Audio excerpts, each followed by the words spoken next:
yo batwala akakomo akakomo kali wamma weeyambalire wenyumire byonna bibyo. Aisha ne Loiso namuli Mary bali mu firimu gye tukyalengera kala katono nnyo kumba akala akakomo kaliko nnyiniko ani akambadde olwakambala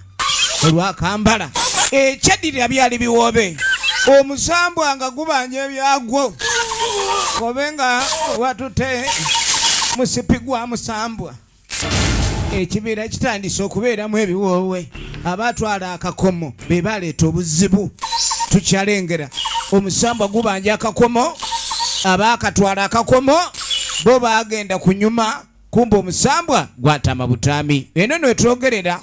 yafulumye dda amatundiro gonna gafiri mu ggwanga wonna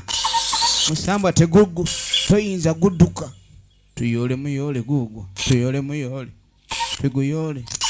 tukyalengera kalango bayagala okuyola ne kugaana ekyaddirira mbiri aya bazi